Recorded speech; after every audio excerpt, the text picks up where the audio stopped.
दोस्तों, स्वागत है आप सभी का हमारे YouTube चैनल योद्धा IAS पर। मैं हूं जितेंद्र कुमार और मैं लेकर आया हूं आपके लिए आज का द हिंदू अखबार का विश्लेषण। आज दिन है गुरुवार और डेट है जुलाई 27, 2023। तो बिना ज़्यादा देरी करते हुए शुरू करते हैं अपना आज का द हिंदू अखबार का विश्लेषण। पहली खबर जो मुख्य पेज से हम कवर करने जा रहे हैं वो no trust motion against Modi government admitted in Lok Sabha. तो क्या न्यूज़ है कि अभी जैसा कि आप जानते हैं कि जो अपोजिशन पार्टीज़ हैं वो मोदी गवर्नमेंट जो प्रेजेंट है हमारी रूलिंग गवर्नमेंट है इंडिया की बीजेपी, इसके खिलाफ एक अविश्वास प्रस्ताव लेकर आने जा रही थी। तो जो उन्होंने नोटिस दिया था स्पीकर को, स्पीकर जो होते हैं लोकसभा के उन्हें नोटिस दिया गया था और ये नोटिस जो स्पीकर हैं उन्होंने एक्सेप्ट कर लिया है।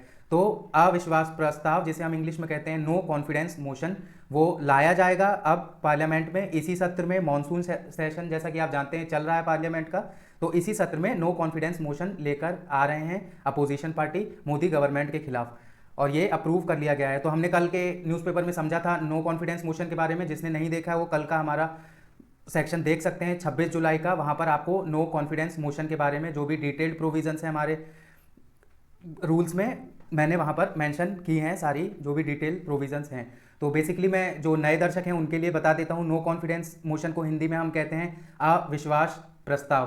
तो यदि जो भी गवर्नमेंट है उसके खिलाफ अगर जो भी लोग हैं उन्हें भरोसा नहीं है कि गवर्नमेंट अच्छे अपने संवैधानिक ढंग से काम कर रही है, तो वो उन्हें एक ऑप्शन मिलता है और उस ऑप्शन को हम कहते हैं नो कॉन्फिडेंस मोशन। और वो नो कॉन्फिडेंस मोशन पास करा के जो भी गवर्नमेंट है उसे गिराया जा सकता है।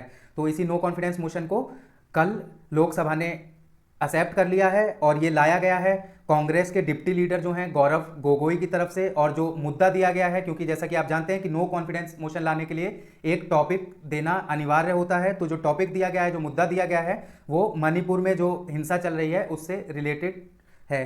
तो हम जानेंगे कि अब ये बना ही रहेगा न्यूज़ में, हम देखते रहेंगे कि आगे क्या होगा इसमें। नो कॉन्फिडेंस मोशन पे जब डिबेट होगी सबसे पहले क्या होगा कि जो गौरव गोगोई हैं इन्हें बोलने का मौका दिया जाएगा जिस दिन भी डिबेट चालू होगी नो कॉन्फिडेंस मोशन पे। उसके बाद बाकी जो भी अपोजिशन पार्टीज से बोलना चाहते हैं उन्हें मौका दिया जाएगा बोलने का, और फिर अंत में जाकर जो गवर्नमेंट है उसे डिफेंड करने का मौका दिया जाएगा। और इसके बाद इसे वोट पर रखा जाएगा जब इस पर वोटिंग होगी। अगर वोटिंग में 50% प्लस प्रेजेंट एंड वोटिंग, जो भी 50% प्लस प्रेजेंट एंड वोटिंग जो भी निर्णय लेगा उसी पर इसका फैसला होगा कि गवर्नमेंट रूल करेगी फर्दर या गवर्नमेंट आगे रूल नहीं कर पाएगी। ये उस नो कॉन्फिडेंस मोशन की वोटिंग के बाद पता चलेगा। तो ये फ्रंट पेज से पहली न्यूज़ थी। अगली न्यूज़ हम देखते हैं तो ये ईडी का ईडी एनफोर्समेंट डायरेक्टरेट का जो मसला है वो बहुत दिनों से बना हुआ है। जैसा कि आप जानते हैं कि जो प्रेजेंट ईडी डायरेक्टर हैं हमारे संजय कुमार मिश्रा, इन्हें सुप्रीम कोर्ट ने चेतावनी देके कहा था कि इनका जो भी एक्सटेंशन दिया गया है इन्हें सर्विस में, इनकी सेवा निवृत्ति जो इनकी की गई है ये इलीगल है और इन्हें 31 जुलाई तक अपना ऑफिस खाली कर देना है। तो मैं आपको थोड़ा सा बैकग्राउंड समझा देता हूँ कि होता क्या है कि 2020 में जो ईडी के चीफ थे संजय कुमार मिश्रा, इन्हें पहला एक्सटेंशन दिया जाता है, 1 साल और काम करने का मौका दिया जाता है। इसके बाद 2021 में भी इन्हें 1 साल और काम करने का मौका दिया जाता है। तो कुछ जो अपोजिशन पार्टीज होती हैं वो जाकर पिटीशन फाइल करती हैं सुप्रीम कोर्ट में और सुप्रीम कोर्ट इनके जो इन्हें 1 साल का और एक्सटेंशन दिया गया 1 साल के बाद उसे इलीगल घोषित कर देता है, जिसके तहत उसके बाद क्या होता है कि एक प्रेसिडेंट से ऑर्डिनेंस पास करवाया जाता है सरकार द्वारा, और जो प्रेसिडेंट का ऑर्डिनेंस होता है उसमें पावर दे दी जाती है सेंट्रल गवर्नमेंट को ईडी और सीबीआई के चीफ को एक्सटेंशन देने की। मैक्सिमम कितने साल तक के लिए? मैक्सिमम 5 साल तक के लिए कोई भी इंसान ईडी या सीबीआई की चेयर पर बना रह सकता है। ये उस ऑर्डिनेंस में लाया जाता है, जिसके बाद फिर इन्हें एक्सटेंशन जो इनका होता है वो मंजूर हो जाता है। अब तीसरी बार जब इन्हें एक्सटेंशन मिलता है 2023 के लिए, तो जो भी पेटिशनर्स होते हैं वो फिर सुप्रीम कोर्ट पहुंचते हैं और इस बार सुप्रीम कोर्ट फैसला देती है कि इनकी तुरंत 31 जुलाई तक इन्हें ऑफिस खाली कर देना है और किसी नए आदमी को गवर्नमेंट को ढूंढने के लिए कहा जाता है कि किसी नए आदमी को ढूंढे जो ईडी की पोस्ट को संभाल सके, ईडी के डायरेक्टर की पोस्ट को संभाल सके। अब उसी के जब सुप्रीम कोर्ट का फैसला आ गया, सुप्रीम कोर्ट ने इस सेवानिवृत्ति को इलीगल ठहरा दिया है, तो जो केंद्र सरकार है वो अब दोबारा सुप्रीम कोर्ट पहुंची है। और किस लिए पहुंची है? वो कह रही है कि जो हमारे प्रेजेंट डे ईडी चीफ हैं संजय कुमार मिश्रा, इन्हें अभी जो है सीट से ना हटाया जाए, इनकी चेयरमैनशिप को ना खत्म किया जाए और इन्हें अभी बने रहने दिया जाए सीट पर 15 अक्टूबर तक। और क्या रीजन दिया है गवर्नमेंट ने कि जो फाइनेंशियल एक्शन टास्क फोर्स है उसके साथ मिलकर जो ईडी चीफ हैं वो काम कर रहे हैं और बहुत सारे ऐसे मनी लॉन्ड्रिंग के केस हैं जो अभी फंसे हुए हैं, जिन पर ये जो प्रेजेंट डे ईडी डायरेक्टर हैं इनकी ज़रूरत हमें है। तो ये तो न्यूज़ से था। अब हम अपने एग्जाम पॉइंट ऑफ व्यू से समझ लेते हैं फाइनेंशियल एक्शन टास्क फोर्स क्या होती है। तो हम देखते हैं FATF के बारे में। तो basically FATF financial action task force मैं आपको बता देता हूँ ओवरऑल क्या होती है। एक ऐसी एजेंसी गठित की गई थी 1989 में, जिसके जो G7 जो ग्रुपिंग्स है डेवलप्ड कंट्रीज की उसके द्वारा गठित की गई थी, जिसके तहत क्या करेगी ईडी का काम, क्या ये फाइनेंशियल एक्शन टास्क फोर्स का काम क्या होगा कि ये जो भी मनी लॉन्ड्रिंग के मामले होंगे, मनी लॉन्ड्रिंग का मतलब होता है बेसिकली कि काले धन को सफेद कर देना, साफ करके सफेद कर देना काले धन को, तो उसे कहते हैं मनी लॉन्ड्रिंग। तो फाइनेंशियल एक्शन टास्क फोर्स को काम दिया गया कि जो भी मनी लॉन्ड्रिंग का मामला होगा, जो भी मुद्दे होंगे उनके बारे में ये जांच करेगी पूरे वर्ल्ड वाइड। इसके बाद क्या होता है कि 2021-2001 में जाकर इसकी पावर्स और बढ़ा दी जाती हैं। इसे टेररिज्म का, जो भी टेररिज्म से रिलेटेड मनी लॉन्ड्रिंग होती है, साथ ही साथ जो भी ड्रग्स या नारकोटिक्स से लेके रिलेटेड मनी लॉन्ड्रिंग होती है, उन सब की पावर, उन सबको देखने की पावर इन्हें मिल जाती है इसके बाद से। तो ये फाइनेंशियल एक्शन टास्क फोर्स है बेसिकली इसकी फुल फॉर्म। और जो गवर्नमेंट का कहना है कि जो भारत की ईडी है, एनफोर्समेंट डायरेक्टरेट, जिसका खुद का प्रावधान यही है मनी लॉन्ड्रिंग से लड़ना, तो ये फाइनेंशियल एक्शन टास्क फोर्स के साथ मिलकर जो है वो आगे की कार्रवाई कर रही है और जो भी प्रेजेंट डे ईडी डायरेक्टर हैं इन्हें बने रहना दिया जाए पोस्ट पे 15 अक्टूबर तक। अब इसकी सुनवाई होगी सुप्रीम कोर्ट में, तो हम देखेंगे आगे क्या होगा, सुप्रीम कोर्ट का क्या फैसला आता है। आगे चलते हैं अपनी अगली न्यूज़ की तरफ। तो ये न्यूज़ है bill proposes birth record digitisation. तो एक पार्लियामेंट में एक बिल लाया गया है। इस बिल के तहत क्या होगा कि अब जो भी बच्चे पैदा होंगे या जो भी मृत्यु होंगी भारत के अंदर, उन सबको हमें डिजिटली रिकॉर्ड करवाना पड़ेगा। एक डिजिटल सर्टिफिकेट मिलेगा जो भी बर्थ होंगी, जो भी डेथ्स होंगी भारत के अंदर। और ये किसके पास पहुंचेगा डाटा? ये रजिस्ट्रार जनरल ऑफ इंडिया हैं जो होम मिनिस्ट्री के अंदर आते हैं, उनके पास ये डाटा पहुंचेगा। तो ये बिल लाया गया है। इस बिल का नाम है registration of birth and death amendment bill 2023। तो ये लोकसभा में रखा गया है। अब लोकसभा में इस पर चर्चा होगी और इस पर बात होगी और इसे पास करवाने की कोशिश की जाएगी गवर्नमेंट द्वारा। अब इसके फायदे क्या हैं कि जो भी बच्चा भारत में पैदा होगा, जो भी बर्थ्स होंगी भारत में या डेथ्स होंगी, उसका जो ऑन टाइम रिकॉर्ड है, ऑन टाइम डाटा रिकॉर्ड है, वो भारत गवर्नमेंट के पास अवेलेबल होगा हर टाइम पे। स्टेट्स को भी इसमें मेंशन किया गया है और कहा गया है कि जो भी राज्य हैं, जो भी स्टेट्स हैं, उन्हें भी रजिस्ट्रेशन करना पड़ेगा डिजिटली, जो भी बर्थ होगी और डेथ होगी स्टेट के अंदर। तो और ये किसके लिए लागू किया जाएगा? जो भी अब बर्थ और डेथ होंगी इस बिल के आ जाने के बाद से। जब ये बिल पास हो जाएगा, उसके पास हो जाने के बाद से जो भी बर्थ या डेथ, जो भी जन्म या मृत्यु होंगी, उन्हें हम डिजिटली रिकॉर्ड करने जा रहे हैं इस बिल के तहत। Registration of birth and death amendment bill 2023 नाम है इस बिल का। आगे चलते हैं अपनी अगली खबर की तरफ। तो अगली खबर है लोकसभा से। तो लोकसभा ने क्या किया है कि फॉरेस्ट कंजर्वेशन अमेंडमेंट बिल को पास कर दिया है। तो क्या बिल है ये, तो हम जान लेते हैं थोड़ा बैकग्राउंड क्या है कि 1980 में इंदिरा गांधी गवर्नमेंट एक बिल लेकर आई थी, जिस बिल का नाम था फॉरेस्ट कंजर्वेशन एक्ट 1980। ठीक है, तो ये एक एक्ट पास कराया गया था, फॉरेस्ट कंजर्वेशन एक्ट 1980। तो उसी फॉरेस्ट कंजर्वेशन एक्ट 1980 में कुछ प्रावधान ऐसे थे जिसके तहत जो स्टेट और सेंटर को बहुत ज़्यादा सख्ती के साथ जो भी फॉरेस्ट एरिया है, जो भी जंगल वाला क्षेत्र है, उसकी रक्षा करनी पड़ेगी। तो ये था उस बिल में, उस एक्ट में, 1980 के एक्ट में। अब क्या है कि अब गवर्नमेंट इस एक्ट को अमेंड करने जा रही है और इसी से रिलेटेड न्यूज़ है कि लोकसभा ने जो फॉरेस्ट कंजर्वेशन अमेंडमेंट बिल है उसे पास कर दिया है। तो बेसिकली क्यों किया गया है मैं आपको बता देता हूँ। गवर्नमेंट का क्या कहना है कि क्यों किया गया है इसे। गवर्नमेंट का कहना है कि इसे क्या था, जो 1980 वाला हमारा फॉरेस्ट कंजर्वेशन एक्ट था, उसके कुछ प्रावधान थे जो नॉन फॉरेस्ट्री लैंड है, जैसे कोई भी एक जंगल है और जंगल के जो स्टेट गवर्नमेंट और सेंट्रल गवर्नमेंट के अंदर मेंशन्ड है कि ये जंगल है, उसके सेंट्रल गवर्नमेंट और स्टेट गवर्नमेंट के डाटा में जो भी कुछ मेंशन है कि ये फॉरेस्ट है, उसके अलावा अगर कहीं भी जंगल छोटा सा थोड़ा एरिया में जैसे वन है, पेड़ हैं, तो उसे भी प्रोटेक्ट करता था ये एक्ट। लेकिन अब जो ये फॉरेस्ट कंजर्वेशन बिल जो लाया गया है, इसके तहत जो नॉन फॉरेस्ट्री लैंड्स है उसे हम यूज़ कर सकते हैं अदर एक्टिविटीज़ के लिए। बेसिकली की मतलब बेसिकली क्या देता है ये कि हम पेड़ों को काट सकते हैं, जो भी फॉरेस्ट एरिया में नहीं है उन पेड़ों को हम काट सकते हैं। तो ये इस बिल के अंदर प्रावधान है। अब इसके लिए ऑब्जेक्शंस भी रेज किए गए थे, लोगों ने इसका विरोध भी किया था, लेकिन उसके बाद भी इसे जॉइंट पार्लियामेंट्री कमेटी के पास भेजा और जॉइंट पार्लियामेंट्री कमेटी ने जितने भी जो भी विरोध दायर किए गए थे उन सबको खारिज करके इसे बिल को लोकसभा में भेज दिया और लोकसभा से ये बिल पास हो चुका है। अब यहाँ पर एक चीज़ और मेंशन है कि सुप्रीम कोर्ट का एक 1996 का जजमेंट है और वो जजमेंट केस का नाम क्या है, गोदा वर्मन केस। तो गोदा वर्मन केस में सुप्रीम कोर्ट क्या कहती है कि जो भी प्रोटेक्शन है जो फॉरेस्ट एरिया को मिला हुआ है केंद्र और राज्य से, वो नॉन फॉरेस्ट एरिया जो होगा उस पर भी लागू होगा। जैसे कहीं पर तितरे बितरे पेड़ हैं तो उन पर भी वो लागू होगा फॉरेस्ट कंजर्वेशन एक्ट 1980। तो ये ऑब्जेक्शंस थे, लेकिन इसे ओवर रूल करके जॉइंट पार्लियामेंट कमेटी ने ये बिल को पास कर दिया है। इसके और डिटेल में आप प्रावधान जाके पढ़ सकते हैं, लोकसभा की आपको वेबसाइट पर इसके सारे प्रावधान मिल जाएंगे। और साथ ही साथ मैं चाहूँगा कि आप फॉरेस्ट कंजर्वेशन अमेंडमेंट बिल जो एक्ट है 1980 का, फॉरेस्ट कंजर्वेशन एक्ट 1980, उसे जाके डिटेल में पढ़ें, क्योंकि यूपीएससी इस टॉपिक से बहुत क्वेश्चन पूछता है। Forest conservation act 1980। तो ये न्यूज़ थी बेसिकली। एक और जो पॉइंट कहा गया जो विरोध में, वो ये कहा गया कि इस बिल का जो हिंदी नाम दिया गया है वो है वन संरक्षण एवं संवर्धन अधिनियम। तो जो साउथ की स्टेट्स हैं वो क्या कहती हैं, जो नॉन हिंदी स्पीकिंग स्टेट्स हैं वो कहती हैं कि ये एक तरह से डिस्क्रिमिनेटरी है, भेदभाव वाला है।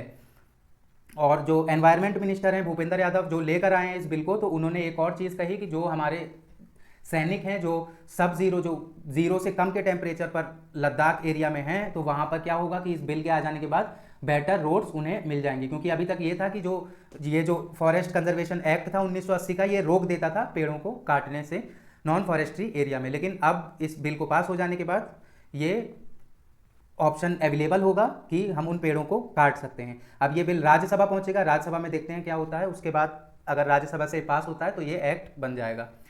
अगला हम देखते हैं, तो centre moves bill to nominate 2 Kashmiri migrants to assembly. तो क्या है कि जैसा कि आप जानते हैं कि जम्मू एंड कश्मीर अब एक यूनियन टेरिटरी है और केंद्र इसे शासित करता है 2019 के बाद से। तो क्या हुआ है कि जो भी 1989 और 1990 का एक पीरियड था जम्मू एंड कश्मीर में, जब मिलिटेंसी अपनी हाइट पे थी, अपनी पीक पे चल रही थी, वहाँ पे गन वायलेंस बहुत होता था। तो उस टाइम पे बहुत सारे वहाँ के जो सिटीजन्स थे जो जम्मू कश्मीर में रहते थे, उन्होंने अपने जो रेजिडेंट थे उन्होंने अपने प्रदेश को छोड़ के बाकी जगह माइग्रेट कर दिया, बाकी जगह अपना प्रस्थान कर लिया। तो जिसकी वजह से उन्हें अपनी ज़मीन और सब कुछ छोड़ना पड़ा। तो ये जो बिल लाया गया है ये उन्हीं लोगों को एक तरह से पार्लियामेंट में, लोकसभा में रिप्रेजेंटेशन देने के लिए लाया गया है बिल, ताकि वो जो लोग जो माइग्रेट कर गए हैं जम्मू कश्मीर से 1989 से 90 के जो काला समय कहते हैं, हम डार्क टाइम्स कहते हैं जम्मू कश्मीर का, उस समय से जो लोग भाग गए थे, जो लोग वहाँ से निकल गए थे जम्मू एंड कश्मीर से, तो उन्हें अब हम नॉमिनेट करके असेंबली का मेंबर बना सकते हैं, नॉमिनेट करके। ठीक है, तो ये नॉमिनेट होके असेंबली के मेंबर बन सकते हैं। जम्मू एंड कश्मीर की जो असेंबली है, जहाँ पे अभी तक चुनाव तो हुआ नहीं है लेकिन होगा चुनाव, तो वहाँ पर इन्हें हम नॉमिनेट करके ला सकते हैं। और इनमें एक वीमेन होगी, ये कंपलसरी है, और एक मैन होगा। और साथ ही साथ क्या है इस बिल में एक और प्रोविज़न की, जो पाकिस्तान ऑक्यूपाइड कश्मीर है, जो कश्मीर जो पाकिस्तान के पास है, भारत का हिस्सा, तो उसका भी एक मेंबर नॉमिनेट किया जा सकता है। तो ये था बेसिकली बिल का नाम है Jammu and Kashmir reorganisation amendment bill 2023। अगली न्यूज़ पर हम देखते हैं, तो ये विप की बात करता है। Delhi service bill 4 opposition parties issues whip to members. तो मैं आपको थोड़ा बैकग्राउंड समझा देता हूं कि क्या है। तो जैसा कि आप जानते हैं कि दिल्ली की जो गवर्नमेंट है और केंद्र की गवर्नमेंट है, इनको एक मुद्दे को लेकर बहुत इनके बीच में बहस हो रखी है, बहस चली हुई थी, जिसकी वजह से दिल्ली गवर्नमेंट जो सुप्रीम कोर्ट पहुंचती है, और सुप्रीम कोर्ट में क्या फैसला आता है कि जो भी अधिकारी होंगे, इनकी सर्विसेज से जो भी रिलेटेड मैटर होगा, जो भी अधिकारियों के सर्विसेज रिलेटेड मैटर होंगे, ट्रांसफ़र का या कहाँ पर उन्हें पोस्ट देनी है, ये सब दिल्ली गवर्नमेंट डिसाइड करेगी, ये सुप्रीम कोर्ट ने कहा था। लेकिन इसके बाद क्या होता है कि इसके बाद जो केंद्र सरकार है वो एक ऑर्डिनेंस लेकर आती है, ठीक है, national capital territory of Delhi ordinance 2023, ये लेकर आती है केंद्र सरकार। तो केंद्र सरकार बेसिकली इस बिल को लाकर क्या कर देती है, जो पावर्स जो दिल्ली गवर्नमेंट के पास चली गई थी सुप्रीम कोर्ट के फैसले के बाद, वो वापस केंद्र के पास आ जाती हैं। तो केंद्र के तहत जो एलजी होते हैं दिल्ली में, जो केंद्र की तरफ से रूल करते हैं, लेफ्टिनेंट गवर्नर, वो अब जो भी सर्विसेज, जो भी अधिकारियों के ट्रांसफ़र से रिलेटेड मैटर होंगे या उनकी सर्विसेज से रिलेटेड मैटर होंगे, उनको देख सकेंगे, उन पर फैसला ले सकेंगे। तो ये था बैकग्राउंड इसका। अब क्या है कि ये बिल जो था, ये ऑर्डिनेंस था, जैसा मैंने आपको बताया कि ऑर्डिनेंस था ये। तो ये किसने, प्रेसिडेंट लाते हैं ऑर्डिनेंस। तो अब ये ऑर्डिनेंस को हमें 6 वीक के अंदर कहाँ रखना होता है, 6 वीक के अंदर हमें इसे पार्लियामेंट में पेश करना होता है, कोई भी ऑर्डिनेंस अगर पारित होता है तो। अब उस ऑर्डिनेंस को लाके रखा गया है पार्लियामेंट में, इसे एक्ट बनाने के लिए इसे बिल की तरह लाया गया है ताकि ये एक्ट बन सके। तो उसी के लिए, उसी के विरोध में जो अपोजिशन पार्टीज हैं, इन्होंने अपने विप से कहा है कि जो भी मेंबर्स हैं हमारी पार्टी के, वो मौजूद रहें वोटिंग के दिन जब इस बिल पर वोट किया जाएगा। किस बिल पर? National capital territory of Delhi amendment bill 2023 पर। ठीक है, तो कौन कौन से? कांग्रेस, टीएमसी, आरजेडी, बीआरएस, ये सारी पार्टियां हैं जिन्होंने अपने लेजिस्लेचर से कहा है कि ये प्रेजेंट रहें वोटिंग के दिन। अब हम देख लेते हैं कि विप क्या है। तो विप एक ऑफिस है, ये मेंशन्ड है कॉन्स्टिट्यूशन में? तो नहीं मेंशन्ड है कॉन्स्टिट्यूशन में। या किसी रूल्स में मेंशन्ड है? रूल्स में भी नहीं मेंशन्ड है। तो ये कहाँ से आया है? ये कहेंगे हम इसे स्यू जेनरिस है, भारत की एक बनाई हुई प्रक्रिया है जिसके तहत जो भी पार्टी होगी, जैसे मैं एक आपको एग्जाम्पल के साथ समझाता हूँ कि जैसे कांग्रेस पार्टी है और वो किसी बिल पर अपने सारे मेंबर्स को चाहती है कि वो प्रेजेंट रहें पार्लियामेंट में और वोट करें, तो वो एक अधिकारी को, अपने एक पार्टी का जो भी वरिष्ठ मेंबर होगा उसे, जो भी हेड होगा उसकी पार्टी का, जो भी वरिष्ठ मेंबर होगा, किसी को भी वो विप बना देगी। इसे हम कहते हैं चीफ विप। ये चीफ विप बन जाएगा। अब ये चीफ विप की जिम्मेदारी क्या होगी कि जो भी मेंबर्स हैं उस पार्टी के, जैसे हम कांग्रेस की बात कर रहे हैं यहाँ पर, तो कांग्रेस के जो भी मेंबर्स हैं उन्हें ये बुलाएगा और देखेगा कि ये सब मौजूद रहें जब भी बिलिंग होगी, जब भी बात होगी उस बिल के ऊपर, उस वोटिंग के टाइम पर ये मौजूद रहेंगे पार्लियामेंट के अंदर। ये विप का काम होता है। तो ये है बेसिकली विप। यूपीएससी बहुत बार पूछता है विप के बारे में, तो आपको विप के बारे में पता होना चाहिए। और आप देख सकते हैं विप के बारे में सर्च कर कर अपनी गूगल सर्च पर। तो ये न्यूज़ थी, अब ये बनी रहेगी न्यूज़ में। तो हम देखते हैं, आगे चलते हैं। अगला हम अपना उठाते हैं स्टेट से। तो क्या है, ये तमिलनाडु से खबर आ रही है। तो ये क्या है तमिलनाडु, जो तमिलनाडु के स्पीकर हैं वहाँ की असेंबली के, जिनका नाम है एम अपावू, तो ये पहुँचे हैं मद्रास हाई कोर्ट और इन्होंने वहाँ पर जाके क्या कहा है कि जब भी हमारी असेंबली चलेगी, जो भी विधानसभा है इनकी, जब ये चलेगी तो जो 0 आवर होता है वो हम लाइव टेलीकास्ट नहीं करवाएंगे। अब क्यों है ऐसा, क्या होता है, पहले 0 आवर ये समझ लें आप। तो 0 आवर क्या होता है कि जब पार्लियामेंट का एक सेशन, जो भी असेंबली का एक सेशन स्टार्ट होता है, तो सबसे पहला आवर दिया जाता है क्वेश्चन आवर। क्वेश्चन आवर में जो क्वेश्चंस होते हैं वो 2 तरह के होते हैं, कि स्टेयर्ड क्वेश्चन, एक होते हैं नॉन स्टेयर्ड क्वेश्चन। ठीक है, अब डिफरेंस क्या है कि क्वेश्चन आवर जब पहला घंटा जो होता है वो क्वेश्चन आवर में दिया जाता है पार्लियामेंट का, जब भी कोई डे चालू होता है तो, या विधानसभा का कोई भी डे चालू होता है तो क्वेश्चन आवर का पहला घंटा दिया जाता है। अब ये जो क्वेश्चन आवर है इसमें क्या होता है कि आपको 10 दिन का एडवांस नोटिस देना पड़ता है यहाँ पर क्वेश्चन उठाने के लिए या बोलने के लिए। अब इसी से बचने के लिए भारत में एक प्रावधान किया गया, किसका? 0 आवर का। तो 0 आवर के तहत क्या हो सकता है कि इस, जब ये 1 घंटा खत्म हो जाएगा, ये क्वेश्चन आवर का जब टाइम खत्म हो जाएगा, क्वेश्चन आवर का टाइम जब निकल चुकेगा, उसके बाद जो अगला टाइम होगा 1 घंटे का, उसे हम कहेंगे 0 आवर। अब ये 0 आवर में क्या डिफरेंस है कि यहाँ पर आपको नोटिस कोई नहीं देनी पड़ती क्वेश्चन उठाने से पहले, तो आप डायरेक्टली क्वेश्चन पूछ सकते हैं गवर्नमेंट से 0 आवर के अंदर। तो ये है बेसिकली 0 आवर। इसका किसी संविधान में कोई मेंशन है? नहीं। कोई रूल्स ऑफ प्रोसीजर में इसका मेंशन है? नहीं। ये भारत द्वारा, भारत की पार्लियामेंट द्वारा खुद बनाई गई एक प्रक्रिया है जिसे हम कहते हैं 0 आवर।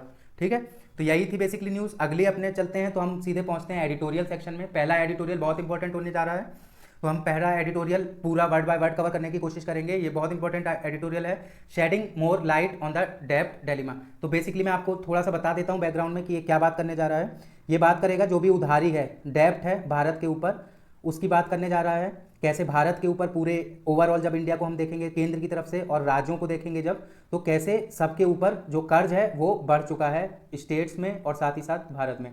और क्यों कहा जा रहा है कि ये जो कर्ज अभी हम ले रहे हैं ये हमारी आगे आने वाली पुश्तों को, जो भी हमारी नेक्स्ट जनरेशन आएगी, उसे चुकाना पड़ेगा। तो हम इसे पॉइंट बाय पॉइंट समझने की कोशिश करते हैं, इंपॉर्टेंट है ये। तो क्या कहता है कि जो भारत का फिजिकल डेफिसिट है और पब्लिक डेब्ट है वो बढ़ चुका है कोरोना के बाद भी, कोरोना के पहले भी ये बढ़ा हुआ था और कोरोना के बाद भी ये बढ़ चुका है। इसका इन्होंने लेवल मेंशन किया है। तो जो फिजिकल डेफिसिट है 2020-21 का वो 13.3% जीडीपी के पहुंच चुका है। 13.3% जीडीपी के। और पब्लिक का जो कर्ज है वो 89.6% पहुंच चुका है। 2020 और 21 की बात हुई है। अब इसके बाद क्या बात होती है कि अब जब 2022-23 आगे हम आते हैं तो ये क्या कह रहा है कि अब जाके क्या हुआ है कि ये 8.9 पे पहुंच गया है जो हमारा फिजिकल डेफिसिट है, और जो पब्लिक डेब्ट है वो 85.7% पे पहुंच गया है। और क्या मायना है कि जो डेब्ट लेवल है वो कम नहीं होने जा रहा है भारत का, वो वैसा ही बना रहेगा। और जो प्री पैंडेमिक ट्रेजेक्टरी थी भारत की, जहां पर हम अचीव करने जा रहे थे कि हम फिजिकल डेफिसिट को साथ ही साथ जो हमारा पब्लिक डेब्ट है, पब्लिक का जो कर्जा है, इसे हम कंट्रोल में रखें। अच्छा, कुछ लोगों को समझ में नहीं आ रहा होगा फिजिकल डेफिसिट किसे कहते हैं हम, तो इसका एकदम मैं आपको सिंपल बता देता हूं। फिजिकल डेफिसिट का मतलब है कि टोटल भारत की सरकार ने जितना खर्चा किया और इसे हम घटा देंगे किससे, टोटल जितना भी इनकम भारत की। जैसे मान लेते हैं टोटल खर्चा किया 1000 रुपए का और टोटल इनकम हुई है 900 रुपए की, तो फिजिकल डेफिसिट कितना हो गया है हमारा, 100 रुपए हमारा फिजिकल डेफिसिट है भारत का। ठीक है, अब इसी को हम परसेंटेज टर्म में चेंज कर देंगे जीडीपी के, तो हमें मिल जाएगा जैसे यहां पर मिला हुआ है 8.9% और 85.7%। अब ये क्या आगे बात करते हैं, आगे देखते हैं। तो ये क्या कहते हैं कि when there is no primary deficit fiscal deficit in the, तो प्राइमरी डेफिसिट, और समझ लीजिए एक चीज यहां पर ये मैं अंडरलाइन करता हूं, प्राइमरी डेफिसिट क्या होता है। तो प्राइमरी डेफिसिट क्या होता है कि जो भी हमारा फिजिकल डेफिसिट है, इससे हम क्या करेंगे, पिछले साल के हमारे जो भी लोन्स हैं, जो भी लोन्स के ऊपर जो इंटरेस्ट लगा है उसे माइनस कर देंगे। जो भी हमारा फिजिकल डेफिसिट है उससे हम जो हमारे जो पिछले साल जो हम कर्ज के ऊपर जो इंटरेस्ट लगता है उसे हम चुका चुके हैं, उसे हम माइनस कर देंगे, तो हमें क्या मिलेगा, प्राइमरी डेफिसिट मिल जाएगा हमें। तो ये क्या कहते हैं बेसिकली कि when there is no primary deficit the growth rate of GDP exceeds the effective interest rate paid on government bonds the overall डेब्ट विल डिक्लाइन। तो क्या है कि अगर हमारे पास कोई प्राइमरी डेफिसिट नहीं होगा और गवर्नमेंट साथ ही साथ क्या करे कि अपना जो इंटरेस्ट है उसे भी पे करती चले, जो भी गवर्नमेंट अपना बॉन्ड निकालती है, लोन लेती है, उसका इंटरेस्ट भी पे करती चले, तो हमारा जो ओवरऑल डेब्ट है, ओवरऑल जो हमारा भारत का कर्जा है वो कम होने लगेगा। ठीक है, अब इन्होंने क्या बताया है, स्टैट्यूटरी लिक्विडिटी रेशियो के बारे में बात की है। तो पहले मैं आपको बता देता हूं क्या होता है स्टैट्यूटरी लिक्विडिटी रेशियो। तो क्या है कि बैंक और जो भी इंश्योरेंस कंपनियां होती हैं भारत के अंदर, इन्हें गवर्नमेंट की कुछ सिक्योरिटीज रखनी पड़ती हैं कुछ परसेंटेज में अपने टोटल, जो भी इनका टोटल, जैसे इनके पास टोटल 100 रुपए है तो उसमें से मान लो आरबीआई कहता है कि 18% इन्हें एसएलआर रखना पड़ेगा। तो एसएलआर का मतलब यहां पर क्या हुआ कि जो डिमांड और टाइम लाइबिलिटीज होंगी वो गवर्नमेंट की सिक्योरिटी होंगी 18%। बाकी कितना बचा, 82% इनका अदर फंड्स होगा, लेकिन 18% क्या होगा, जो एसएलआर है, स्टैट्यूटरी लिक्विडिटी रेशियो। तो अभी आरबीआई ने क्या कर रखा है कि 18% ही कर रखा है रेट एसएलआर का, तो इन्हें स्टैट्यूटरी लिक्विडिटी रेशियो 18% ही रखना पड़ेगा गवर्नमेंट की सिक्योरिटीज के फॉर्म में। साथ ही साथ क्या है कि अब एक चीज देखिए कि अब इन्हें रखना पड़ रहा है 18%, तो क्या है कि जो बैंक की या एलआईसी कंपनी की लोन देने की क्षमता है वो कम तो हो ही रही है, हम देख सकते हैं, क्योंकि पहले कितने रुपए थे, मान लीजिए 100 रुपए थे टोटल बैंक के पास। अब एसएलआर में रखने के बाद उसके पास कितने रुपए बचे, उसके पास बैंक के पास बचे 82 रुपए। अब 82 रुपए में अगला एक रखना पड़ेगा इन्हें, क्या 82 रुपए में के बाद इन्हें कुछ प्रायोरिटी सेक्टर जो होते हैं, तो प्रायोरिटी सेक्टर को लोन देने पड़ेंगे। प्रायोरिटी सेक्टर जैसे किसानों को, एजुकेशन सेक्टर को। तो भारत में एक ऐसा प्रावधान है कि तो जो भारत के कमर्शियल बैंक हैं ये 40% तक पैसा जो है वो प्राइवेट सेक्टर को, जो प्रायोरिटी सेक्टर है, इसे देंगे। तो ये भारत के अंदर प्रावधान है। इन सब चीज़ों को लेकर इन्होंने समझाया है कि जो हम अभी जो है कि ऐसी स्थिति में नहीं पहुंचने वाले हैं कि भारत बहुत जल्दी अपना कर्जा चुका देगा। अब इन्होंने बात की है स्टेट की जीडीपी की, जो जिसे हम कहते हैं GSDP, gross state domestic price. तो हम थोड़ा समझ लेते हैं इसे क्या है। तो जैसे हम भारत की जीडीपी निकालते हैं ग्रॉस डोमेस्टिक प्रोडक्ट से, ऐसे ही जब किसी राज्य की जीडीपी निकाली जाएगी तो उसे हम कहेंगे ग्रॉस स्टेट डोमेस्टिक प्रोडक्ट। ठीक है, तो इसका रेशियो इन्होंने दिया है, डेब्ट कितना है स्टेट्स के अंदर, कर्जा कितना है स्टेट्स के पास। तो हम देख लेते हैं, पंजाब के पास 48.9% कर्जा है जीडीपी के रेशियो में। ठीक है, वेस्ट बंगाल 37.6%, राजस्थान 35.4%, केरला 33% के करीब। तो जैसा कि आप देख सकते हैं कि स्टेट्स अलग कर्जे में डूबी हुई हैं और जो केंद्र है उस पर अलग कर्जा है हमारे पास। तो ये दोनों चीज़ें मिलके क्या बना देती हैं, एक तरह से हमें कर्ज में बिल्कुल डुबा के रख देती हैं। अब आगे इन्होंने बात की है कि जो भारत में जो कमर्शियल बैंक हैं और इंश्योरेंस कंपनी हैं, इन्हें एसएलआर रखना पड़ेगा। एसएलआर मैंने आपको बता दिया, स्टैट्यूटरी लिक्विडिटी रेशियो रखना पड़ेगा, साथ ही साथ कैश रिजर्व रेशियो रखना पड़ेगा आरबीआई के साथ, और क्या रखना पड़ेगा, 40% जो है वो कमर्शियल बैंक जो हैं वो किसे देंगे, प्रायोरिटी सेक्टर को ही लोन दे सकते हैं। तो जो प्राइवेट कंपनीज हैं इनके पास लोन लेने की क्षमता घट गई। अब इन्हें लोन लेने, या तो ये भारत से लोन ले तो बहुत महंगे में लोन मिलेगा इन्हें, या तो ये विदेशों से जाके लोन लेंगे जो प्राइवेट कंपनी है भारत के अंदर वो। अगर ये प्राइवेट कंपनी भारत के बाहर जाती हैं लोन लेने, तो क्या है कि जो क्रेडिट रेटिंग्स होती है वो भारत की पहले ही गिर चुकी है, जिसकी वजह से इन्हें बाहर से जो एक्सटर्नल कमर्शियल बोरोइंग्स होंगी वो इन्हें महंगी पड़ेंगी। तो बाहर से भी महंगी पड़ेंगी। अगर ये भारत में ही लोन लेते हैं तो बैंक्स के पास जब पैसा कम है, क्योंकि बैंक जैसा कि हम देख चुके हैं कि एसएलआर में आधा पैसा रख चुका है, स्टैट्यूटरी लिक्विडिटी रेशियो में आधा पैसा रख चुका है, सीआरआर में, कैश रिजर्व रेशियो में, और 40% जो उसके पास बैंक के पास पैसा बचा वो प्रायोरिटी सेक्टर को देना पड़ता है लोन के फॉर्म पे।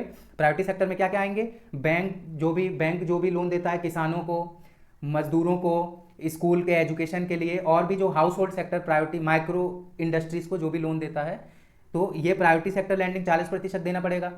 अब क्या हुआ कि जो बचा कुचा पैसा है, तो बैंक के पास बहुत, हम देख रहे हैं कि बैंक या एलआईसी फर्म है उसके पास बहुत कम पैसा बचा कुचा है। अब जब वो ये पैसा किसी प्राइवेट कंपनी को लोन देगी तो वो महंगे दाम में देगी, इंटरेस्ट रेट हाई रखेगी क्योंकि उसके पास पैसा कम है, जिसकी वजह से क्या होगा कि जो प्राइवेट कंपनी है उसे बाहर जाना पड़ेगा लोन लेने, जिसकी वजह से एक्सटर्नल कमर्शियल बोरोइंग्स कहते हैं हम इसे। तो बाहर से जब वो लोन लेगा तो पहले ही जो क्रेडिट एजेंसीज होंगी वो भारत की जो क्रेडिट है उसे बता चुकी होगी कि कम है भारत का क्रेडिट रेट, तो जिसकी वजह से जो एक्सटर्नल कमर्शियल बोरोइंग्स भी होंगी प्राइवेट कंपनियों की वो भी महंगी होंगी। तो ओवरऑल क्या होगा कि जो हमारे पास बर्डन है, जो भी कर्जा है भारत के अंदर वो बढ़ता ही जाएगा। अभी इस स्थिति में नहीं दिख रहा है कि रुक जाए। आगे है ऑन द डेब्ट बर्डन, अगले पॉइंट पर हम देखते हैं डेब्ट क्या है कि डेब्ट टू जीडीपी रेशियो कितनी थी, कितना। फाइनेंस कमीशन जो बैठी थी उसने 14th फाइनेंस कमीशन ने क्या कहा था कि जो डेब्ट टू जीडीपी रेशियो रखनी है, कर्जा को हम जब डिवाइड करा देंगे किससे, ग्रॉस डोमेस्टिक प्रोडक्ट से, जीडीपी को, तो इसका रेशियो कितना होना चाहिए, 58.2% होना चाहिए। लेकिन ये है कितना, हम देख सकते हैं कि 85.7%। ठीक है ये, और साथ ही साथ क्या कहा था कि जो फिजिकल डेफिसिट है गवर्नमेंट का उसे कितना रखना पड़ेगा, ये फाइनेंस कमीशन ने कहा है फिजिकल डेफिसिट कितना रखना पड़ेगा हमें, 36.3% जो स्टेट्स का है, और केंद्र का रखना पड़ेगा 43.6%। ठीक है, तो इसे अब हमें घटा के कम करना पड़ेगा, क्योंकि अब इससे हम देख सकते हैं कि जो भारत के ऊपर डेब्ट बर्डन है, जो कर्जा है भारत के ऊपर, वो क्या हुआ है, वो बढ़ गया है पर इंडिविजुअल। अगर हम एक इंसान को नापेंगे तो हर इंसान के ऊपर अगर हम कर्जा देखेंगे तो कितना कर्जा पर इंसान पे आएगा भारत के अंदर, 1,64,000 रुपए। भारत का हर नागरिक इतने कर्जे के अंदर डूबा हुआ है, 1,64,000 रुपए। तो आगे यही सब है। अब इन्होंने बताया है कि गवर्नमेंट को क्या करना चाहिए, लेकिन गवर्नमेंट क्यों नहीं कर पा रही है। तो बेसिकली इसने क्या कहा कि गवर्नमेंट को डिसइन्वेस्टमेंट करने चाहिए। डिसइन्वेस्टमेंट मतलब जो सरकारी कंपनियां हैं उन्हें बेचकर पैसा लेकर उसे प्राइवेट कंपनियों को दे देना चाहिए। लेकिन इन्होंने एक एग्जाम्पल के साथ समझाया है कि जैसे गवर्नमेंट है वो अभी भी पैसा भारत संचार निगम लिमिटेड में लगाए जा रही है, उसे बेच देने की बजाय। ठीक है, और साथ ही साथ इन्होंने स्टेट लेवल किया है। जैसा हमने देखा है कि अभी हिमाचल प्रदेश में ओल्ड पेंशन स्कीम, जो पुरानी पेंशन की स्कीम थी, वो लागू कर दी गई है। तो इसकी वजह से भी क्या होगा कि जो डेब्ट होगा, जो कर्जा होगा, वो भारत के ऊपर बढ़ने जा रहा है। तो फाइनली ये कहते हैं कि जो भी फिजिकल रेस्पॉन्सिबिलिटी और बजट मैनेजमेंट एक्ट था उसके जो रूल्स बनाए गए थे उसके हिसाब से हमें स्टेट्स को और कर्जा देना चाहिए, कर्जा लेने की अनुमति देनी चाहिए केंद्र सरकार को, ताकि बहुत ज़्यादा कर्जा ना हो जाए। और तो आप एवरेजली इन्होंने क्या कहा है कि भारत में जो भी आज हम टैक्स ले रहे हैं, जो भी, ठीक है, जो भी हम बोरोइंग्स कर रहे हैं, जो भी हम कर्जा ले रहे हैं, तो इसका टैक्स जो है वो आने वाली जनरेशन को चुकाना पड़ेगा, इसे हमें भरना पड़ेगा टैक्स के रूप में। और कौन चुकाएगा, ये आने वाली जनरेशन। यही था बेसिकली इस एडिटोरियल में, मैं पूरा कर देता हूँ, आप एक बार इसे पढ़ लें तो आपको और बेटर समझ में आ जाएगा। आगे चलते हैं हम। तो ये संघाई कोऑपरेशन ऑर्गेनाइजेशन से एक एडिटोरियल है। तो क्या बताया गया इसमें, जैसे कि हम जानते हैं कि 4 जुलाई 2023 को 23वीं काउंसिल ऑफ हेड्स की मीटिंग हुई संघाई कॉर्पोरेशन ऑर्गेनाइजेशन की भारत में। और यहाँ पर क्या साइन हुआ, न्यू दिल्ली डिक्लेरेशन साइन हुआ। और साथ ही साथ रेडिकलाइजेशन को कम करना और डिजिटल ट्रांसफॉर्मेशन में एक दूसरे का सहयोग करना, इन सब चीज़ों पर सिग्नेचर हुए। तो ये उसी से रिलेटेड एडिटोरियल है। इसमें संघाई कोऑपरेशन ऑर्गेनाइजेशन के बारे में भी बताया हुआ है और डीपली समझाया हुआ है क्या क्या अफेयर्स चल रहे हैं, किस कंट्री का क्या कमिटमेंट है और वर्ल्ड ऑर्डर कैसे चेंज हो रहा है। और आपको एक चीज़ नोट कर देनी है यहाँ पे कि ईरान को, जो दिल्ली डिक्लेरेशन हुआ था, इसी के तहत ईरान को फुल मेंबर बना लिया गया है संघाई कोऑपरेशन ऑर्गेनाइजेशन का। ईरान अभी तक ऑब्जर्वर स्टेटस था, लेकिन अब इसे फुल मेंबर बना लिया गया है। और एक चीज़ और आपको नोट करनी चाहिए, याद रखनी चाहिए कि संघाई कोऑपरेशन ऑर्गेनाइजेशन कब निकल कर आया है, 2001 में निकल कर आया है और 2017 में जाके भारत और पाकिस्तान इसके फुल टाइम मेंबर बन गए हैं। बाकी आप इस एडिटोरियल को पढ़ सकते हैं, है रेलिवेंट ये एग्जाम पॉइंट ऑफ व्यू से, आप इसे पढ़ सकते हैं। मैं इसे स्क्रीन पर छोड़ देता हूँ। आगे है जो आईएमएफ की कल का जिसने न्यूज़पेपर फॉलो किया था, तो आईएमएफ की जो रिपोर्ट आने वाली है, वर्ल्ड इकोनॉमिक आउटलुक, जो इन्होंने रिपोर्ट निकाली है, इसमें क्या कहा है कि जो इन्फ्लेशन है वो बढ़ सकता है वर्ल्ड के अंदर, और इन्होंने कुछ रीजंस दिए हैं, कुछ चीज़ें बताई हैं कि क्यों इन्फ्लेशन जो बढ़ने जा रहा है, और कोर इन्फ्लेशन भी बढ़ जाएगा। कोर इन्फ्लेशन क्या है? बेसिकली जब हम फूड, खाद्य पदार्थ और जो फ्यूल है, एनर्जी है, इनका प्राइस नहीं कंसीडर करते हैं इन्फ्लेशन निकालने के लिए, तो उसे हम कहते हैं कोर इन्फ्लेशन। तो ये बेसिकली उसी के लिए बताया गया है। अब ये क्या कह रहे हैं कि 23% की ग्रोथ होने जा रही है वर्ल्ड वाइड, जो हम जिसे कहते हैं इंटरनेशनल ग्रोथ, तो वो 3%, सॉरी मैंने 23 बोला, 3% की ग्रोथ होने वाली है 2023 में।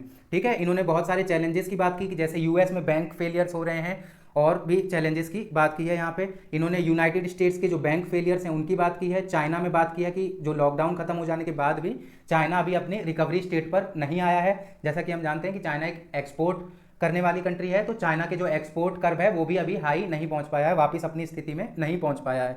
और यूरोप की बात करते हैं तो यूरोप एरिया में ये बात करते हैं कि जो यूक्रेन वॉर है, और साथ ही साथ जैसा कि आपने देखा होगा कि रशिया ने कहा है कि जो भी गेहूं का निर्यात है ब्लैक सी रूट के रास्ते से वो अब नहीं होगा।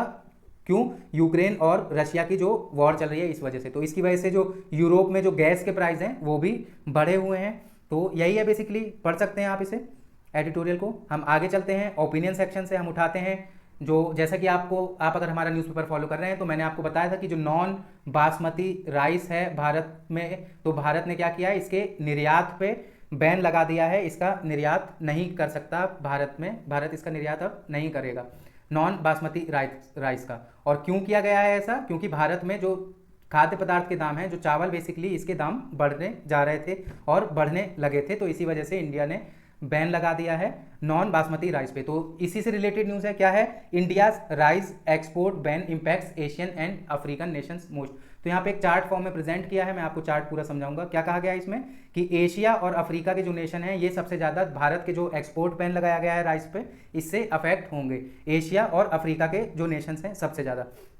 अब ये डाटा है कॉमर्स मिनिस्ट्री का, तो हम इसे देख लेते हैं, एग्रीकल्चर मिनिस्ट्री का। ठीक है, तो इसे हम देख लेते हैं। पहला चार्ट 1 कवर करते हैं हम। चार्ट 1 में क्या है, ये मिल्ड राइस की बात करता है, exported by India in lakh tons over time. अब भारत जितनी भी चावल जो मिल्ड राइस है जितना एक्सपोर्ट करता था उसे लाख टन में यहाँ दिखाया गया है वर्टिकल ग्राफ में। तो हम देख लेते हैं 2015 और 16 की जब बात होती है तो हम पहले बासमती राइस देखते हैं। तो बासमती राइस जो है उसका एक्सपोर्ट 2018-19 में यहाँ पर आप देखते हैं बढ़ गया है, 2020-21 में भी बढ़ गया है, उसके बाद कम हुआ है 2022 तक और फिर बढ़ गया है। ये कितना नापा गया है, 45 लाख टन बासमती राइस का एक्सपोर्ट।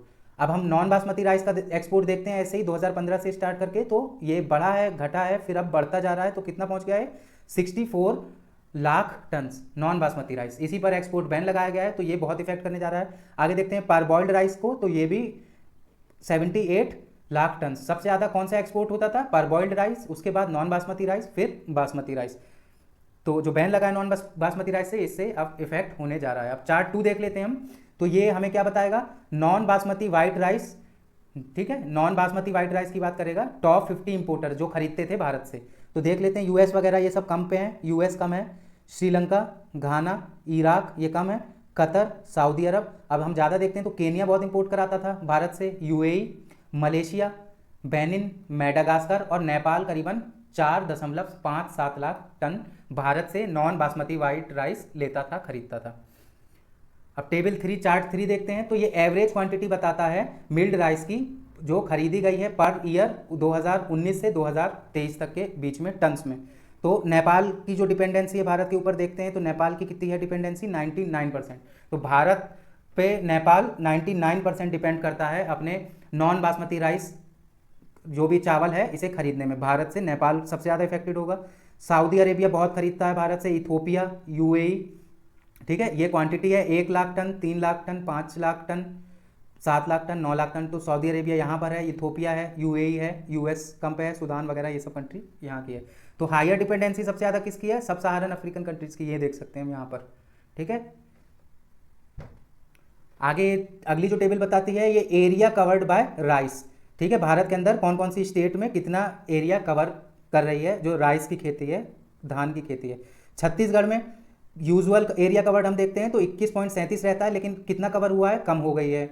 उड़ीसा में कम हो गई है, पंजाब में कम हो गई है, असम कम है। सारी जगह हम देख सकते हैं कि ये घट गई है, हरियाणा को छोड़कर। हरियाणा में 8.35 होता था, इस बार 8.80 है, और यूपी में भी बढ़ गई है। तो 2 जगह बढ़ गई है राइस की, जो धान की खेती है इसकी बुआई, हरियाणा और यूपी में। अब हम 20 जुलाई तक का देखते हैं तो जो छत्तीसगढ़ में है वो कम ही है, उड़ीसा में कम है, पंजाब में भी कम है, असम में कम है, वेस्ट बंगाल में कम है, बिहार में बढ़ गई है, बिहार में बढ़ी है, मध्य प्रदेश में बढ़ी है, बहुत बढ़ी है मध्य प्रदेश में। हरियाणा में जो 20 जुलाई पर देखेंगे, पिछली साल के 20 जुलाई से इस साल के 20 जुलाई पे कंपेयर करेंगे तो हरियाणा में क्या है, कम है। यूपी में भी क्या है, कम है, ठीक है। तो ऑल इंडिया कितनी होनी चाहिए थी, पिछली साल कितनी थी, पिछली साल मतलब 2022 में 13 जुलाई तक 151.68, इस साल कितनी थी 123.18। और यही हम अब जब 20 जुलाई 2022 से देखेंगे, 20 जुलाई 2023 में एक हफ्ते की तो कितनी थी कवर्ड एरिया 198.3, और अब कितना है 180.2। तो दोनों में हम देख रहे हैं कि क्या हुआ है, कम हो गया है, घट गया है। राइस का जो धान का कल्टीवेशन है, उगाई जानी है, वो ओवरऑल जब हम देखेंगे तो कम हो गया है। कुछ 2-3 राज्य हरियाणा यूपी में थोड़ा बढ़ा है और घट भी गया है, ठीक है। यहाँ पर हम प्राइस देखते हैं राइस के पर केजी सिटीज़ का 2018, 19, 20। एक सिटी का मैं आपको पढ़ के बता देता हूँ, जैसे चेन्नई का तो 2018 में 36, 2020 में 53, 53 रुपीज़ पर केजी, 57, 57, 59, 59, 59। अब 2023 में 59 पर पहुंच गया है, 2018 में 36 रुपये किलो था। तो यहाँ भी हम देख रहे हैं कि इन्फ्लेशन भी बढ़ रहा है भारत के अंदर। तो ये बेसिकली था चार्ट सेक्शन से। तो क्या कहा गया है इसमें कि जो इंडिया का राइस एक्सपोर्ट बैन लाने जा रहा है भारत, वो सबसे ज़्यादा एशियन और अफ्रीकन जो नेशन है इन्हें सबसे ज़्यादा इफेक्ट करने जा रहा है। अगली 3 injured houses and buses burn in fresh violence in Manipur. तो जैसा हम देख रहे हैं कि मणिपुर बहुत दिनों से वायलेंस के उसमें बना हुआ है, इसके ऊपर डिमांड भी उठी है अपोजिशन पार्टी विपक्ष की तरफ से कि इस पर जल्दी से जल्दी चर्चा हो, बात हो और वायलेंस खत्म किया जाए। यहाँ तक कि जो यूरोपियन यूनियन की पार्लियामेंट है वहाँ पर भी मणिपुर मुद्दे पर बात एक बार हो चुकी है। लेकिन क्या हुआ है कि अभी भी हम क्या देखने को मिल रहा है कि अभी भी वहाँ वायलेंस चालू है। अब इसके इंटरनल रीजंस कुछ भी हो सकते हैं, मे भी हो सकता है कि वहाँ के जो चीफ मिनिस्टर हैं वो चाहते ही नहीं है कि वायलेंस खत्म हो, या केंद्र सरकार भी हमारी नहीं चाहती कि वायलेंस जल्दी से जल्दी खत्म हो। अब क्यों है, क्या रीज़न है, ये हम नहीं जान सकते। लेकिन अभी तक अगर कोई भी इनिशिएटिव लिया गया होता तो खत्म हो सकता था, अगर बात की गई होती ढंग से, इनिशिएटिव अगर ढंग से लिया गया होता तो जो मणिपुर में वायलेंस चल रहा है इस पर काबू पाया जा सकता था। तो अभी हम देख रहे हैं कि यहाँ पर अभी जो वायलेंस है वो बरकरार है। आगे न्यूज़ है, जैसे कि हम देख रहे हैं न्यूज़ में बना हुआ है, ज्ञानवापी मॉस्क है। तो इस पर ASI को आर्कियोलॉजिकल सर्वे ऑफ इंडिया को खुदाई करनी थी, यहाँ पर जाके साइंटिफिक सर्वे करना था, जांच करनी थी कि ये पहले क्या एक मंदिर था जो बाद में तोड़कर मस्जिद बनाई गई। तो इसी को लेकर बहुत खींचातानी चल रही है ज्ञानवापी मॉस्क की जो कमेटी है इसके बीच में और आर्कियोलॉजिकल सर्वे ऑफ इंडिया के बीच में। तो ज्ञानवापी मस्जिद जो है इसके जो कमेटी प्रबंधन है ये हाईकोर्ट पहुंचते हैं, इलाहाबाद हाईकोर्ट, और इलाहाबाद हाईकोर्ट क्या करती है कि स्टे लगा देती है ASI के सर्वे करने पर ज्ञानवापी मॉस्क में आज के लिए। अब आगे की सुनवाई में आगे का फैसला किया जाएगा। आगे चलते हैं हम। तो यहाँ जो अपोजिशन पार्टी के प्रेसिडेंट हैं, कांग्रेस के प्रेसिडेंट जो हैं खरगे, तो वो क्या कहते हैं कि पार्लियामेंट्री प्रिविलेज ब्रीच्ड हुआ। क्या था कि इनका कल ये बोल रहे थे और इनका बोलते बोलते इनका माइक बंद कर दिया गया था पार्लियामेंट में, ये इनका आरोप था। तो इसी को ये कह रहे हैं कि ये पार्लियामेंट का ब्रीच है और इस पर हमें कुछ करना चाहिए। आगे चलते हैं। तो ये एक न्यूज़ बहुत इंपॉर्टेंट है, ये भी जम्मू कश्मीर से न्यूज़ है। तो क्या है कि 3 बिल लाए गए हैं लोकसभा में जो क्या करेगा, जो यूनियन टेरिटरी है जम्मू कश्मीर की, इसमें रिजर्वेशन देने जा रहा है। और कैसे देगा रिजर्वेशन? शेड्यूल लिस्ट में और शेड्यूल ट्राइब में बहुत सारी कम्युनिटीज़ को शामिल करने जा रहा है। तो पहला जो बिल है वो ट्राइबल अफेयर्स मिनिस्ट्री लेके आई है, ठीक है। तो ये क्या करने जा रही है, जो पहाड़ी वहाँ के ग्रुप है, जो पहाड़ी एथनिक ग्रुप है जम्मू एंड कश्मीर का, उसे एसटी शेड्यूल ट्राइब का दर्जा मिलने जा रहा है। और साथ ही साथ गद्दा, ब्राह्मण, कोली और पद्दारी को भी शेड्यूल ट्राइब का दर्जा मिलने जा रहा है। और अगला जो बिल लेकर आई है वो सोशल जस्टिस मिनिस्ट्री लेकर आई है। वो क्या करने जा रही है, जो वहाँ पे वाल्मीकि हैं, ठीक है, वो एक ग्रुप बना दिया जाएगा। अभी क्या है कि बहुत सारे ग्रुप्स हैं, सब ग्रुप को ज्वाइन करके वाल्मीकि ग्रुप के अंदर दे दिया जाएगा, जो कि शेड्यूल कास्ट के अंदर आता है। तो कौन कौन आ जाएगा वाल्मीकि ग्रुप के अंदर? चूरा, भांगी, वाल्मीकि, मेहतर, ये सब किसमें आ जाएंगे? यूनियन टेरिटरी जो ऑफ जम्मू कश्मीर की जो शेड्यूल कास्ट की लिस्ट है उसके अंदर आ जाएंगे। और तीसरा बिल लेकर जो आए हैं वो है होम मिनिस्ट्री। तो होम मिनिस्ट्री ने क्या किया है, जो भी socially and educationally backward classes है, ओबीसीज, तो इसे अभी क्या था कि 105वां अमेंडमेंट जो भारत सरकार लेकर आई थी, 105th अमेंडमेंट, इसके तहत क्या किया गया था कि जो स्टेट गवर्नमेंट है या यूनियन टेरिटरी है, तो वो अपने अंदर जो भी सोशली और एजुकेशनली बैकवर्ड क्लासेस हैं उनकी एक लिस्ट तैयार कर सकती है। तो उसी से रिलेटेड ये एक बिल लेकर आया गया है, ठीक है। आगे चलते हैं हम अपनी अगली न्यूज़ पर। तो ये मैनुअल स्कैवेंजिंग से होने वाली है। क्या है news? 530 districts reported as free of manual scavenging. तो 530 ऐसे डिस्ट्रिक्ट्स हो गए हैं भारत के अंदर जहां पर मैनुअल स्कैवेंजिंग अलाउड नहीं है। तो हम समझ लेते हैं कि क्या है मैनुअल स्कैवेंजिंग। होता क्या है कि जैसा कि आप देखते हैं कि जो नाले होते हैं, इसमें क्या होता था, पहले आदमी जाके खुद उतर जाता था बिना किसी इक्विपमेंट्स के या मास्क के, वो उतर जाता था और नाले की सफाई करता था। जो भी नाली है अंदर अंडरग्राउंड, उसकी जाकर सफाई करता था। तो इसे हम क्या कहेंगे? मैनुअल स्कैवेंजिंग, ठीक है। तो अब क्या है कि ये गलत है, ये ह्यूमन राइट्स के खिलाफ है। तो सरकार क्या कर रही है कि इसे बंद करने जा रही है, क्योंकि इससे बहुत लोगों की मौत हो जाती है। क्योंकि जैसा हम जानते हैं कि अंदर बहुत सारी गैसेज होती हैं जो कि टॉक्सिक गैसेज होती हैं, और अगर कोई वर्कर जो भी लेबर है वो पहुंच जाता है मैनुअल स्कैवेंजिंग करने उस नाले के अंदर, तो उसकी तुरंत मौत हो सकती है। तो इसकी वजह से ही जो केंद्र सरकारें हैं वो चाहती हैं कि मैनुअल स्कैवेंजिंग जो है वो भारत से विलुप्त हो जाए, बंद हो जाए। तो उसी के चलते क्या आई है रिपोर्ट कि 530 डिस्ट्रिक्ट हैं भारत की जो मैनुअल स्कैवेंजिंग से फ्री हो गई हैं, ठीक है। ये न्यूज़ आप देख सकते हैं इसे। आगे यूनेस्को से न्यूज़ है। तो यूनेस्को क्या कहती है, एक रिपोर्ट लेकर आई है यूनेस्को जिसका नाम है technology in education a tool on whose term. तो क्या कहती है ये रिपोर्ट बेसिकली कि जो स्मार्टफोन्स हैं स्कूल के गोइंग चिल्ड्रन को, जो स्कूल्स में स्मार्टफोन ले जाने की परमिशन दी जाती है, उसे बंद कर दिया जाए, बैन कर दिया जाए, बेसिकली ये रिपोर्ट कह रही है। और क्या कहती है ये रिपोर्ट कि इसका अगर बच्चे के पास स्कूल में फ़ोन है, मोबाइल फ़ोन है, चाहे वो कोई भी डिवाइस हो, चाहे कंपनी कितना भी कहती हो कि चाइल्ड फ्रेंडली है, तब भी ये क्या करती है, जो स्क्रीन टाइम की वजह से जो बच्चे की जो चाइल्ड का एजुकेशनल परफॉर्मेंस है, जो उसकी एग्जाम में परफॉर्म करने की स्थिति है, उसे कमज़ोर कर देती है। तो ये basically UNESCO, United Nation educational scientific cultural organisation की एक रिपोर्ट है जिसका नाम है technology in education a tool on whose terms, ठीक है। तो ये इसकी रिपोर्ट है। क्या मांग कर रही है कि स्कूल के गोइंग चिल्ड्रन को जो फ़ोन है, मोबाइल फ़ोन्स, वो बैन कर दिया जाए। आज की न्यूज़ में बस इतना ही था। अगर आपको कोई भी समस्या है तो आप हमारे टेलीग्राम ग्रुप से ज्वाइन कर सकते हैं। हमारा टेलीग्राम चैनल है, यहाँ पर मैं लिखने जा रहा हूँ, योद्धा IAS। आप इसे जाकर यूट्यूब पर टेलीग्राम के ऊपर जाकर सर्च कर सकते हैं और टेलीग्राम में आप इस चैनल को ज्वाइन कर सकते हैं। वहाँ पर हम आपको PDFs वगैरह जो भी होगा वो प्रोवाइड करा सकते हैं आपकी डिमांड पर। तो आज के लिए बस इतना ही। धन्यवाद।